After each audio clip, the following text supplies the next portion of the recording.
You make a sound in a room, and it comes back. That's how echoes work. Physics. Simple. But there's another kind of ECHO1 you don't hear with your ears. You feel it, or more accurately, you notice when it's missing. When a child reaches out, not always with words, but with a look, a question, a small moment. They're not just expressing something.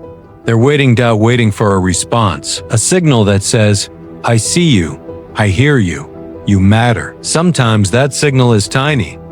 A nod, a smile, a shift in someone's eyes. That's all it takes.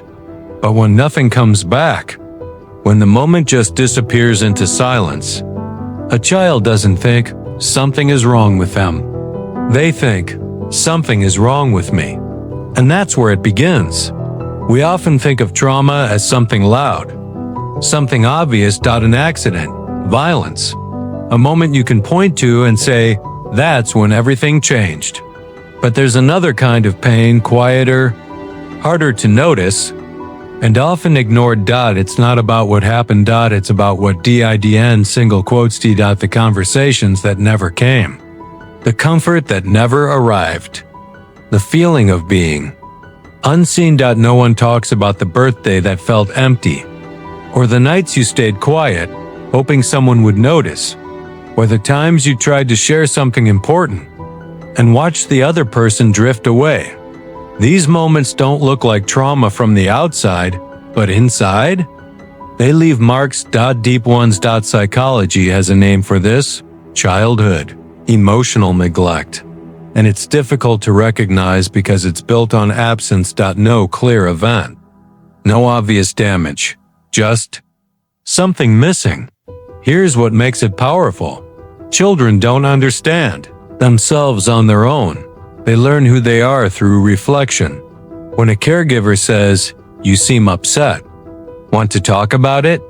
they're doing something incredible. They're teaching the child, your feelings exist. They have names. They matter. But if that reflection never happens, or happens too rarely, the child grows up without a clear sense of their own emotions. As an adult, that can look like this. You feel something, but you can't explain it. You're uncomfortable, but you don't know why. Someone asks, "What's wrong?" and your mind goes blank. There's even a term for this: difficulty identifying emotions, not because you're broken, but because no one ever helped. You learn the language. It's like living in a room your whole life, where nothing echoes, and then being told, just speak louder. From the outside, though, you might look completely fine. You're responsible, capable, reliable. The kind of person people depend on, because early on, you learn something important. If no one responds, you stop asking. You become independent, low maintenance, self-contained.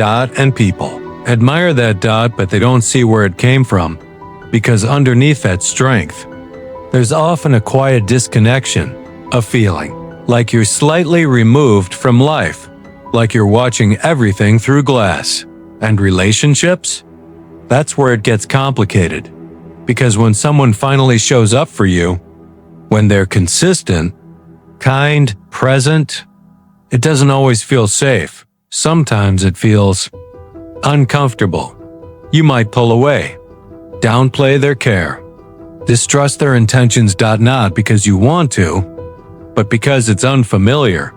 If love was unpredictable growing up, your brain learned not to rely on it. So now, when it's steady, it feels wrong. And without realizing it, you protect yourself by keeping distance. Here's the important part. That wasn't a flaw. That was adaptation. Everything you became was a response.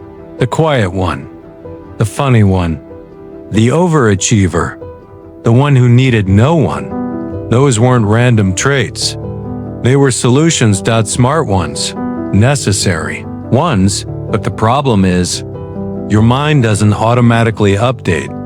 Even when you're no longer in that environment, your body still reacts like you are. You hesitate. You hold back. You struggle to feel fully seen even when you are. But here's the truth. It's not permanent. The brain can change. You can learn new patterns, new ways of understanding yourself. But healing from this isn't loud. It's not one big breakthrough. It's quiet. It starts with small things.